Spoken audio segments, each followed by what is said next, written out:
নমস্কার। আজকে অন্য একটা ভিডিও নিয়ে ফিরে এসেছি। তবে আজকেও কিন্তু আমার ছোটদের জন্য, মানে আমার ছাত্রছাত্রী, বন্ধু-বান্ধব এদের জন্য। বাবা মার জন্য কিন্তু নয়। তবে হ্যাঁ, এমন নয় যে বাবা মা দেখতে পারবেন না। শেখার জিনিস সবাই শিখতে পারেন। আর দরকার হলে এখান থেকে শিখে নিয়ে আপনি আপনার সন্তান, ছানাপোনাদের শেখাতে পারেন। কোনো অসুবিধা নেই, সমস্যা নেই। তো যাই হোক, সহজ পাঠের ক্লাসে আপনাদের স্বাগত। আজকের টপিক আমি যেটা বলতে চাইছি, থাম্বনেলে তো বুঝেইছেন, সেটা হলো কথা। কথা কি করতে হবে? বলতে হবে কম, শুনতে হবে বেশি। এটাই হলো জীবনের সাকসেস থিওরি। এখন অবধি যে কোনো মানুষ যারা যারা এই থিওরি মেনে চলেছে, আজ তারা সফল। কেন কি? জ্ঞান বর্ধনের ক্ষেত্রে বা নলেজ গ্যাদারিংয়ের ক্ষেত্রে এইটাই হলো টোটকা। ঠিক আছে? যদি আপনি কম কথা বলেন, শোনেন বেশি, তবেই কিন্তু আপনার মগজ সমৃদ্ধ হবে এবং আপনার ক্যাপাসিটি বাড়বে, নলেজ বাড়বে এবং আপনি কিন্তু জীবনে সাকসেসফুল হবেন। বাচ্চাদের ক্ষেত্রে বলছি, তোমরা যারা ছোট, তোমরা চেষ্টা করো। জানি তোমাদের কথা বলার প্রবণতা একটু বেশি থাকে, ইচ্ছা করে যে খালি খালি প্রশ্ন করি, এইটা কি, ওটা কি, সেটা কি। আমি বলছি না প্রশ্ন করবে না, একবারও বলছি না। প্রশ্ন করো, আমি তো বলি বেশি করে প্রশ্ন করো। আমি তো প্রশ্ন করার একদম সাপোর্টে রয়েছি। কিন্তু কেউ যখন তোমাদের কিছু বোঝাবে, বাবা, মা, টিচার, আঙ্কেল, আন্টি, যে কেউ হোক, যখন তোমাকে কিছু বোঝাবে, তোমার সঙ্গে কোনো এক্সপিরিয়েন্স শেয়ার করবে বা তোমাকে কোনো নলেজ শেয়ার করবে, তখন কিন্তু তুমি চেষ্টা করো তার কথাটা মন দিয়ে শুনতে।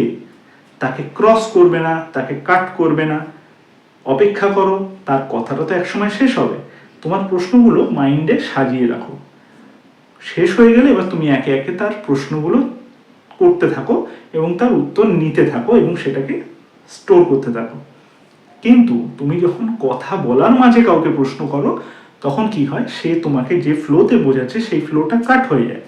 পরে তার মাথায় যে ইনফরমেশনগুলো সে ভাবে যে আমি শেয়ার করব, সেটা কিন্তু বাধা পায়। ফলে এটা কিন্তু খারাপ হয় তোমার পক্ষেও এবং যে শেখাচ্ছেন তার পক্ষেও। সুতরাং চেষ্টা করো, কেউ যখন তোমাদের কিছু বুঝাবে, বাচ্চাদের ক্ষেত্রে বিশেষ করে বলছি, প্রশ্ন অনেক আসবে মাথায়, কিন্তু সেগুলোকে জমিয়ে রাখো এক জায়গায়। কথা শেষ হলে তারপর বলো।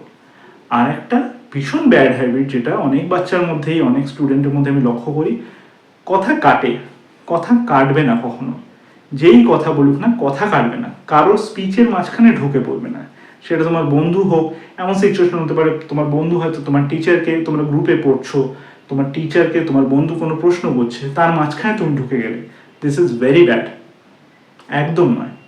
ওয়েট করো না, তোমার টার্ন আসবেই। লাইফে সব জায়গায় তোমার টার্ন আসতে বাধ্য। তোমার টার্ন আসবেই আসবে, কিন্তু তোমাকে সেই ওয়েটটা করতে হবে। কারোর কথা ক্রস করবে না, মাঝখান দিয়ে ঢুকবে না। বাবা হোক, মা হোক, গুরুজন হোক, এল্ডারলি পার্সন হোক, যে কেউ হোক, তারা যখন তোমায় কিছু বোঝাচ্ছে, শেখাচ্ছে, মাথায় রাখবে একদম, ক্রস করবে না, কথা কাটবে না। ওয়েট করো, তারপর তোমার সুন্দর সুন্দর প্রশ্নগুলো তাদের সামনে তুলে ধরো। তারপর তারা তোমাকে সেই প্রশ্নগুলো সলভ করবে।